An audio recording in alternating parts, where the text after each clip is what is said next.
Hello, कैसे हैं आप सभी। आप सभी का बहुत बहुत स्वागत है हमारे YouTube चैनल स्टार्ट माई परीक्षा पे। चलिए, आप कैसे हैं आप सभी लोग। चलिए, तो सभी को good evening, good evening, good evening, good evening all of you. ये हमारी जो श्रृंखला रखी गई है आप लोगों के बीच, तो आप लोगों का कुछ हित साबित हो सके, आप लोगों के परीक्षाओं में कुछ सार्थक साबित हो सके, इस कारण से हम आपके समक्ष कुछ प्रश्नों की श्रृंखला लेके आते हैं। तो आप सभी बड़ी ईमानदारी के साथ, एकजुटता के साथ देखा करिए और आपस में कंपटीशन करिए। कभी प्रतियोगी छात्र हो, प्रतियोगी बनना या प्रतियोगिता करना जरूरी होता है, लेकिन कोई ऐसी प्रतियोगिता न कर लेना जिससे आपके जीवन में संकट आ जाए। जी बिल्कुल, जो अच्छाइयों के मार्ग पर चल के प्रतियोगिता करता है वही सफल विजेता कहलाता है। जी, तो इसी श्रृंखला के साथ हम अपनी क्लास को शुरुआत करते हैं। जी, आप सभी लोग एक बार क्लास को लाइक कर देना, शेयर कर देना। बहुत महत्वपूर्ण प्रश्नों की श्रृंखला है, आप सभी लोग लास्ट तक बने रहेंगे, पूरी क्लास देखेंगे और अपने सुझाव देंगे। जी बिल्कुल, चलिए, तो आपकी स्क्रीन पर ये रहा पहला क्वेश्चन। UNFCCC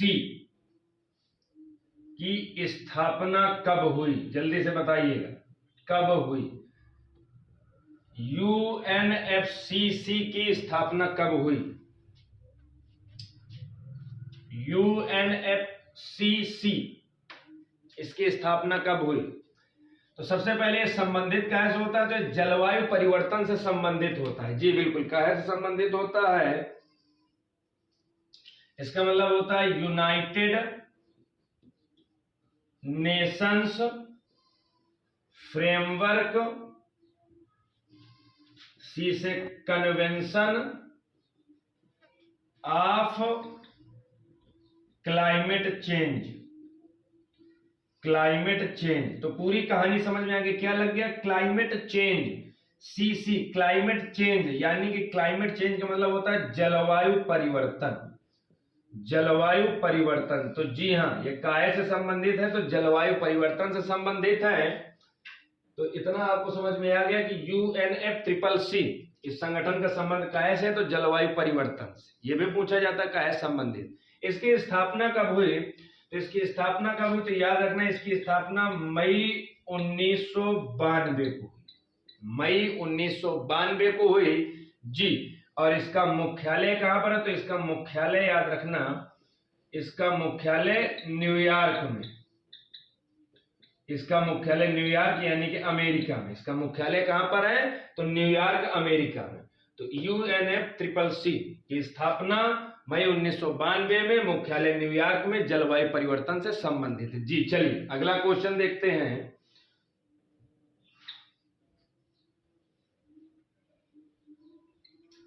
सारे महत्वपूर्ण प्रश्न हैं, ध्यान से जवाब दीजिएगा आप सभी लोग। केसर की खेती के लिए, केसर की खेती के लिए कौन सी मिट्टी उपयोगी है, जल्दी से जवाब दीजिए। केसर की खेती के लिए कौन सी मिट्टी उपयोगी होती है, जल्दी जवाब दीजिए।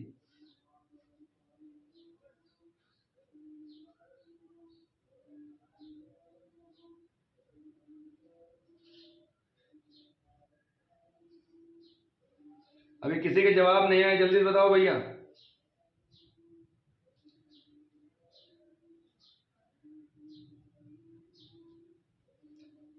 जल्दी से बताइए। नहीं पता तो याद रखना, करेबा मृदा। कौन सी, करेबा मृदा। करेबा मृदा, कासे केसर, कासे करेबा। कहीं कहीं इसी को करेबास लिखे रहते, करेवास।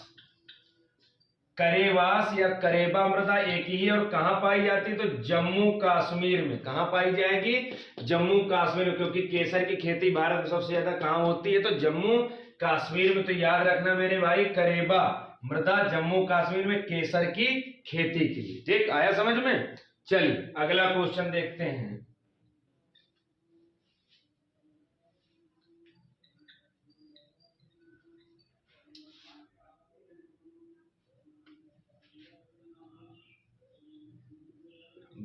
भीतरी ग्रह या अंतर्ग्रह, भीतरी ग्रह या अंतर्ग्रह कहां पाए जाते हैं? और हमारा तजुर्बा ये कहता है, हमने आपको पढ़ाया है लेकिन आधा से ज्यादा लोगों के जवाब गलत आएंगे, ध्यान से देना। भीतरी ग्रह या अंतर्ग्रह कहां पाए जाते हैं? ध्यान से जवाब दीजिए जल्दी से, हम आप सभी के जवाब का प्रतीक्षा करते हैं, जल्दी से बताइए।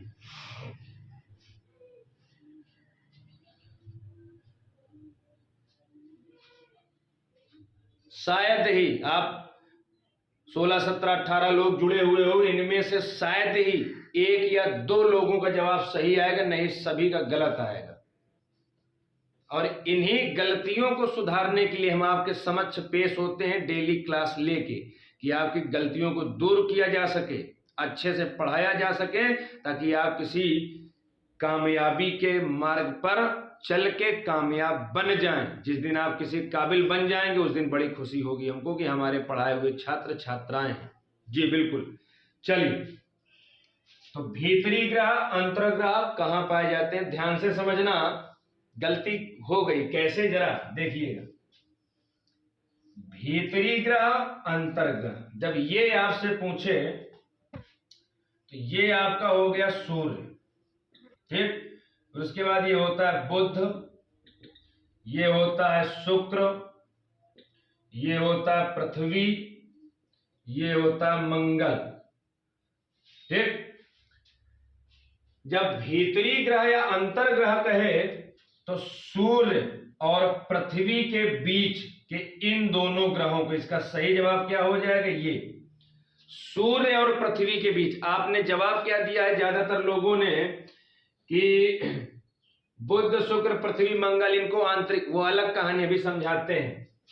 भीतरी ग्रह या अंतर्ग्रह किसे कहते हैं? तो सूर्य और पृथ्वी के बीच। तो सूर्य और पृथ्वी के बीच में कौन होगा? बुध और शुक्र। तो इनको भीतरी ग्रह या अंतर्ग्रह कहते हैं। भीतरी ग्रह या अंतर्ग्रह कहते हैं किनको? इन दोनों को याद रखना। तो कहते भीतरी ग्रह किन ग्रहों को कहते हैं? तो बुध और शुक्र को।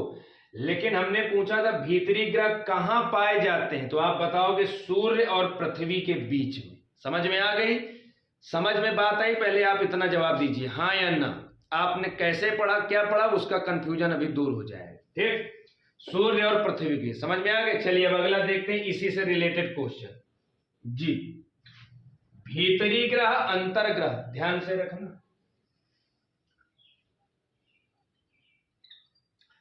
जब आपसे ऐसे पूछे पार्थिव ग्रह या आंतरिक ग्रह, पार्थिव ग्रह या आंतरिक ग्रह, तब आपको क्या बताना है?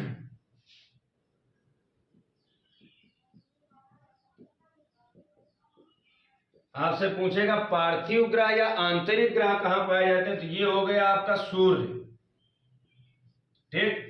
इसके बाद होता है बुध, फिर होता है शुक्र, फिर होता है पृथ्वी, फिर होता है मंगल, फिर उसके बाद होता है बृहस्पति, फिर उसके बाद होता है शनि, फिर उसके बाद होता है अरुण, फिर उसके बाद होता है वरुण। किसी को कोई समस्या? ये ग्रहों का क्रम होता है, ये भी याद रखना। सूर्य, उसके बाद सूर्य के सबसे नजदीक ग्रह बुध, दूसरा शुक्र, तीसरा पृथ्वी, चौथा मंगल, पांचवा बृहस्पति, छठवां शनि, सातवां अरुण, आठवां वरुण, नौवां ग्रह था यम। इसको 2006 से ग्रहों की श्रेणी से हटा दिया गया। जी बिल्कुल। अब यहां पर आप देखेंगे जब आपसे पूछे पार्थिव ग्रह या आंतरिक ग्रह कहां पाए जाते हैं, तो इन 4 ग्रहों को बुध शुक्र पृथ्वी मंगल को पार्थिव ग्रह या आंतरिक ग्रह कहते हैं। इससे पहले जो आपने पढ़ा उसमें था अंतर्ग्रह या भीतरी ग्रह, एक एक शब्द का खेल होता है। भीतरी ग्रह या अंतर्ग्रह कहेगा तो बुध और शुक्र को कहते हैं, ये पृथ्वी और सूर्य के बीच पाए जाते हैं। आया बात समझ में? आप सभी को बात आई समझ में? ध्यान से समझिए, कुछ कठिन नहीं है, एकदम आसान है। थोड़ा सा कंफ्यूजन, गलती इसी कारण पेपरों में हो जाती है, तो उसको दूर करना, इसीलिए तो भैया हम आपके सामने आए हुए हैं। काहे परेशान होते हो? चलिए, इनको कहते हैं पार्थिव, पार्थिव या आंतरिक ग्रह। ध्यान से समझना, बृहस्पति से लेकर के इन चारों ग्रहों को, इन चारों में सबसे प्रमुख होता है पृथ्वी, इसी कारण इसको पार्थिव कहते हैं, और अंदर की तरफ है तभी आंतरिक ग्रह कहते हैं। इन चारों में सबसे प्रमुख होता है बृहस्पति, तभी इनको बृहस्पतीय, या ये बाहर की तरफ है तो इनको बाह्य ग्रह कहते हैं। यहां तक आई बात समझ में? तो जब आपसे पूछे पार्थिव ग्रह कितने हैं, तो 4। कौन कौन? बुध, शुक्र, पृथ्वी, मंगल।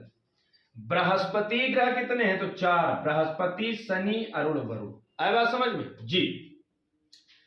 यहां पर मंगल और बृहस्पति के बीच ध्यान देना जरा, ये दिख रहा है, मंगल और बृहस्पति के बीच कुछ पाया जाता है जिनको बोला जाता है क्षुद्र ग्रह। क्या बोला जाता है? क्षुद्र ग्रह। बहुत बार पूछा गया है कि क्षुद्र ग्रह कहां पाए जाते हैं, तो मंगल और बृहस्पति के बीच। ठीक, तो अब जब आपसे पूछे, हमने कहा पूछा पार्थिव ग्रह या आंतरिक ग्रह कहां पाए जाते हैं, तो कैसे बताओगे? बताओ जरा, कमेंट करिए। अच्छा देखें, पार्थिव ग्रह कहां पाए जाएंगे, कमेंट करिए जल्दी से, देखें क्या बताओगे आप लोग, बताइए जल्दी जवाब दीजिए। बहुत बढ़िया, बहुत बढ़िया। आप लोग इससे परेशान ना हुआ करिए कि हमारा नाम नहीं लेते हो सर, नाम नहीं लेते हो। अरे हम सबका नाम अपने मन में ले लेते हैं, आप सभी का नाम हमारे माइंड में रहता है। नाम लेंगे क्लास बाधित हो जाएगी, नुकसान आपका होगा। ज्यादा से ज्यादा आपको पढ़ाना चाहते हैं, आप सफल होइए बस। उस दिन बड़े गर्व के साथ नाम लेंगे जिस दिन आप सफल हो जाओगे, बिल्कुल। चलिए, तो इसको कैसे बताएंगे कि पार्थिव ग्रह या आंतरिक ग्रह कहां पाए जाते हैं, तो ये सूर्य और क्षुद्र ग्रह, सूर्य और क्षुद्र ग्रहों के बीच में, भाई यही तो ऐसे बताओगे, सूर्य और क्षुद्र ग्रहों के बीच में जो 4 ग्रह पाए जाते हैं, इनको पार्थिव या आंतरिक ग्रह कहते हैं। तो यानी कि ये सूर्य और ये क्षुद्र ग्रह, तो इसका सही जवाब क्या हो जाएगा? सूर्य और क्षुद्र ग्रहों के बीच में 4 ग्रह पाए जाते हैं जिनको पार्थिव या आंतरिक ग्रह कहते हैं। अब आई बात समझ में? तो जब आपसे भीतरी ग्रह कहे, तो सूर्य और पृथ्वी के बीच के इन ग्रहों को भीतरी ग्रह कहते हैं या अंतर ग्रह कहते हैं। जब आपसे कहे कि पार्थिव या आंतरिक किसे कहते हैं, तो सूर्य और क्षुद्र ग्रहों के बीच में जो पाए जाते हैं उन्हें पार्थिव या आंतरिक ग्रह कहते हैं। समझ गए मेरे भाई? और ये होते हैं हमारे ग्रह। 8 ग्रह हैं, पहले 9 ग्रह थे, 9वां ग्रह है यम। 2006 में यम को ग्रह की श्रेणी से हटा दिया गया। वर्तमान समय में 8 ग्रह हैं। बात क्लियर हो गई जी? चलिए,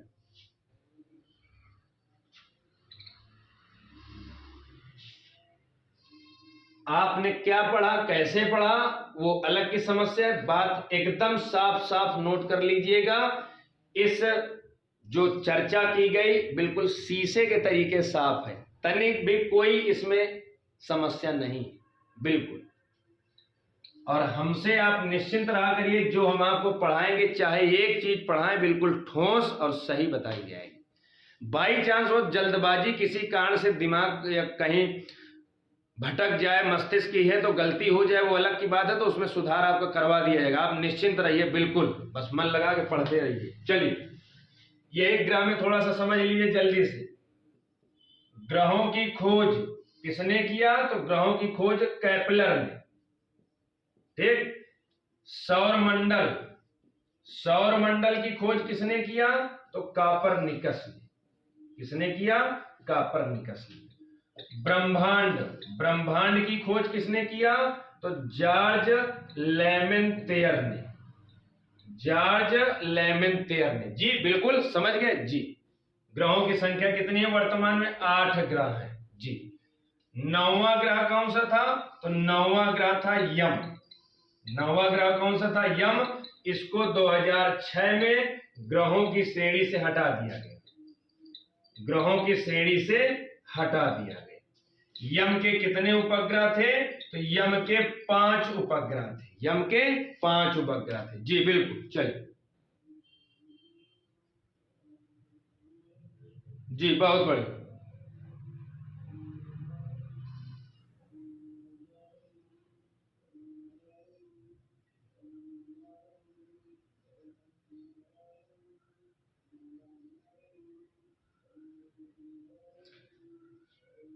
चलिए अगला क्वेश्चन देखते हैं। किसी को कोई समस्या? क्लास अच्छी लग रही हो तो एक बार सभी लोग लाइक कर दीजिए और शेयर कर दीजिए। चलिए क्वेश्चन अगला है आपके सामने।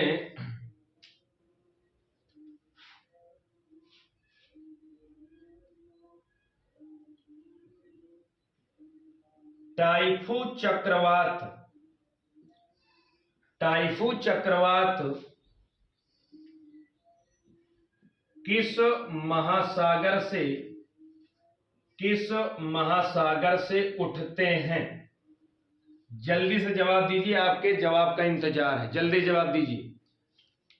टाइफू चक्रवात किस महासागर से उठते हैं? जल्दी जवाब दीजिए, आप सभी के कमेंट पढ़ रहे हैं, जल्दी से बताइए।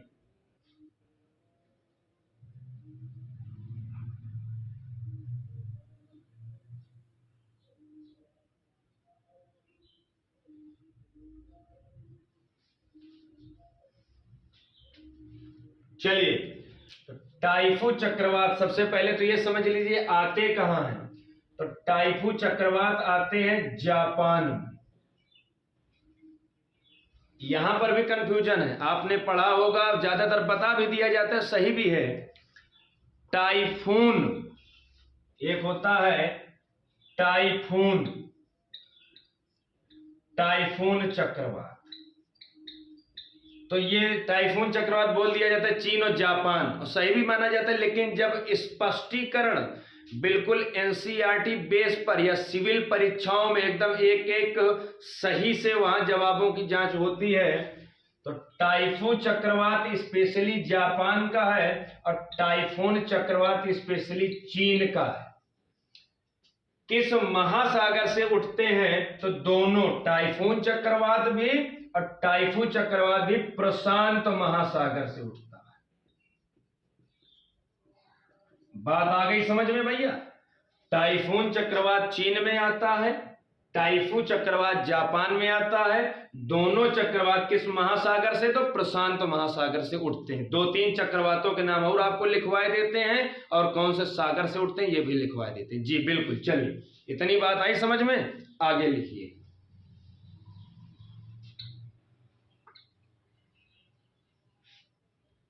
ये नाम होते हैं, ऐसे चक्रवात होते हैं, लेकिन क्षेत्रीय भाषाओं में, जैसे अपने भारत में जो चक्रवात आएंगे तो उनको सिर्फ चक्रवात बोला जाता है।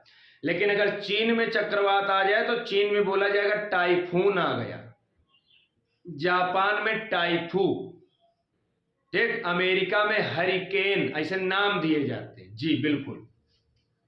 तो सबसे पहले चक्रवात, चक्रवात किस महासागर से, किस महासागर से उठते हैं? तो जाहिर सी बात है, अभी हमने आपको बताया कि चक्रवात को चक्रवात कहां बोलते हैं, तो अपने भारत में। तो ये बिंदु भी पता चल गया कि चक्रवात कहां आते हैं, भारत में। और किस महासागर से? तो भारत में मेन महासागर कौन सा है? भारत में मेन महासागर हिंद महासागर। तो कहां से उठते हैं?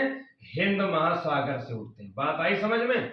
हिंद महासागर से उठते हैं। जी बिल्कुल। चलिए उसके बाद अगला क्वेश्चन देखते हैं।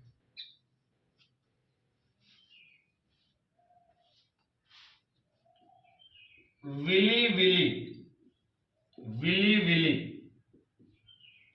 तो ये विली विली चक्रवात है, किस देश में आते हैं? तो ऑस्ट्रेलिया में। कहां आते हैं? ऑस्ट्रेलिया में जो चक्रवात चलते हैं उनको विली विली बोलते हैं। और कौन से सागर से, कौन से सागर से?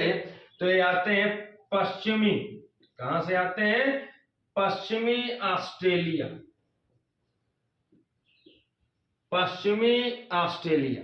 जी बिल्कुल। कौन से सागर से? तो पश्चिमी ऑस्ट्रेलियाई सागर से, वो इसी क्षेत्र में ये प्रवाहित होते हैं। जी उसके बाद अगला देखेंगे, हरिकेन, हरिकेन, हरिकेन कहाँ आते हैं? तो हरिकेन आते हैं अमेरिका में।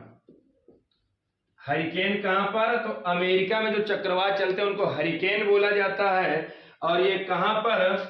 तो कैरेबियन सागर, कैरेबियन सागर, कहां पर? कैरेबियन सागर। तो ये सागर है, किसका हिस्सा होता है? तो ये कैरेबियन सागर जो है अटलांटिक महासागर का हिस्सा है, अटलांटिक महासागर। तो दोनों सही, अटलांटिक महासागर या कैरेबियन सागर में चलते हैं हरिकेन। और हरिकेन कहां पर? तो अमेरिका में। जी बिल्कुल। चलिए, तो ये कुछ रहे आपके चक्रवात जो पूछे जाते। जी बिल्कुल। चलिए अब अगला क्वेश्चन देखते हैं।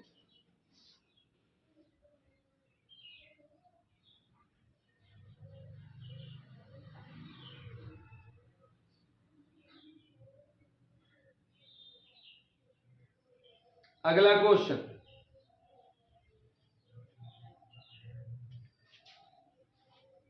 जरा इंक डाल लें। जी,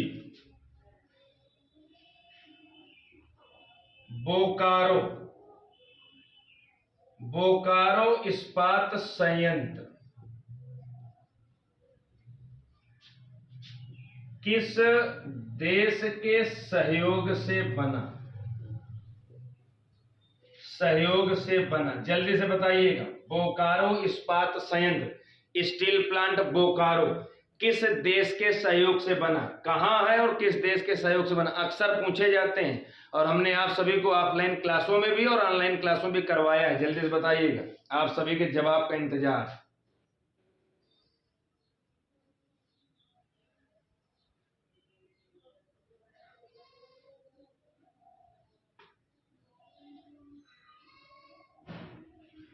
चलिए, तो किसके सहयोग से बना था? पूर्व सोवियत संघ, पूर्व सोवियत संघ। इसका मतलब क्या होता है? रूस। तो रूस के सहयोग से बना था बोकारो। बोकारो इस्पात संयंत्र है कहां पर? तो झारखंड में। कहां पर है? झारखंड में। जी बिल्कुल, झारखंड में। जी बिल्कुल, बहुत बढ़िया। उसके बाद एक आपसे और पूछेगा, भिलाई इस्पात संयंत्र, भिलाई इस्पात संयंत्र ये किसके सहयोग से? तो ये भी पूर्व सोवियत संघ रूस के सहयोग से। और भिलाई इस्पात संयंत्र कहां पर? तो छत्तीसगढ़ में। कहां पर है? तो छत्तीसगढ़ में। बोकारो स्टील प्लांट झारखंड में है रूस के सहयोग से, भिलाई स्टील प्लांट छत्तीसगढ़ में है रूस के सहयोग से। जी बिल्कुल। चलिए अगला क्वेश्चन देखते हैं। जरा दो ठो और याद रखना, राउरकेला, राउरकेला इस्पात संयंत्र, इस्पात संयंत्र ये कहां पर है? तो ये उड़ीसा में। कहां पर है? उड़ीसा में। कहते किसके सहयोग से बना था? तो जर्मनी के सहयोग से। किसके सहयोग से?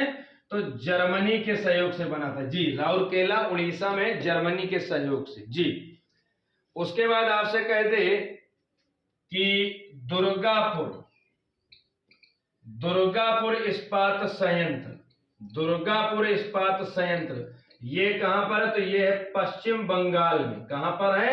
पश्चिम बंगाल में। और ये किसके सहयोग से बना?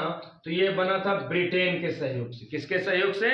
ब्रिटेन के सहयोग से। जी, कहां पर है? तो दुर्गापुर इस्पात संयंत्र पश्चिम बंगाल में। किसके सहयोग से? तो ब्रिटेन के सहयोग से। जी बिल्कुल, बहुत बढ़िया।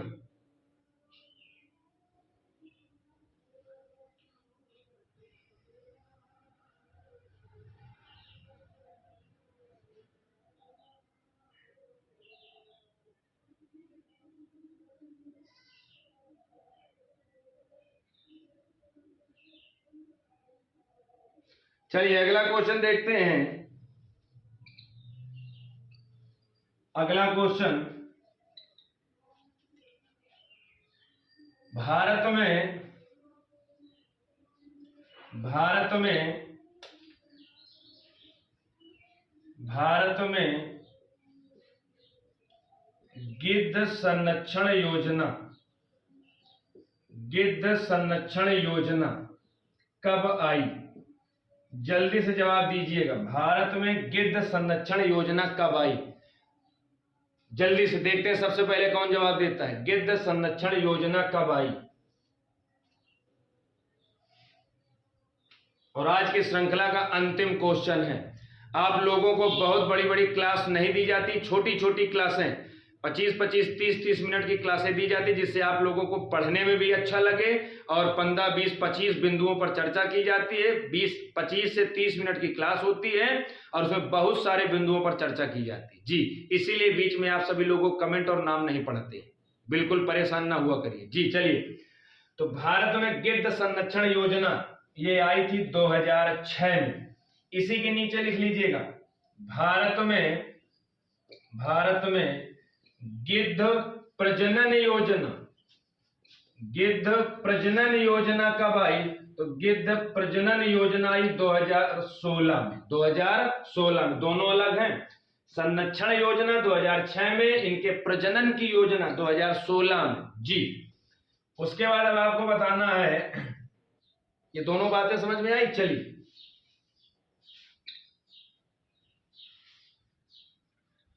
उसके बाद आगे देखना है आपको, एशिया का सबसे पहला, जल्दी बताना है,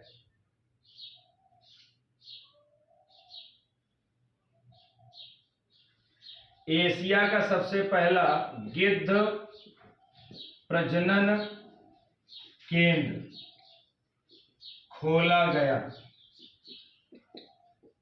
ध्यान से बताना, गिद्ध संरक्षण केंद्र अलग होता है, गिद्ध प्रजनन केंद्र अलग होता है। अभी लिखा ना थोड़ी देर पहले, संरक्षण योजना 6 में और प्रजनन योजना 16 में। वैसे ध्यान से बताना, एशिया का सबसे पहला गिद्ध प्रजनन केंद्र कहां खोला गया? जल्दी जवाब दीजिए, आप सभी के जवाब का इंतजार है,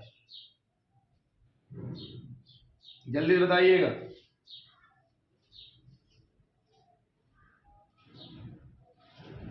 एशिया का पहला गिद्ध प्रजनन केंद्र, तो मेरे भाई ये खोला गया जो आपके पिंजौर कहां पर? हरियाणा, और हरियाणा का मतलब अपना देश भारत। तो पूरे एशिया का पहला गिद्ध प्रजनन केंद्र कहां खोला गया? पिंजौर, हरियाणा, भारत में।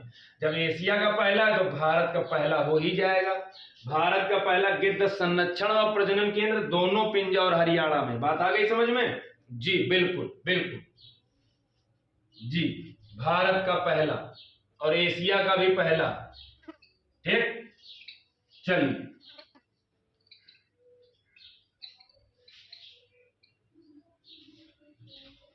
तो ये रही हमारी श्रृंखला। आप सभी को कैसी लगी? आप सभी लोग जवाब दीजिएगा, कमेंट करिएगा, सुझाव दीजिएगा। श्रृंखला अच्छी लगी, इसमें कुछ सुधार किया जाए, तो आप सभी के सुझावों का इंतजार करेंगे। भाई, आपको पढ़ाया जाता है, हम लोगों के द्वारा आपको पढ़ाया जाता है, तो हमारे शब्दों में कोई समस्या हो, लैंग्वेज कम समझ में आती है या मैटर कम सही लगता है, तो आपको सुझाव भी देना जरूरी है ना। चलिए, तो क्लास कैसी लगी आप सभी लोग बताइएगा। अच्छे से पढ़िए, मन लगा के पढ़िए, जो समस्याएं हैं उनको हमसे मिलिए, बताइए, उनको दूर किया जाए। ठीक है, आप सभी का बहुत बहुत धन्यवाद। Thank you all of you and good night, शुभ रात्रि। ठीक है जी।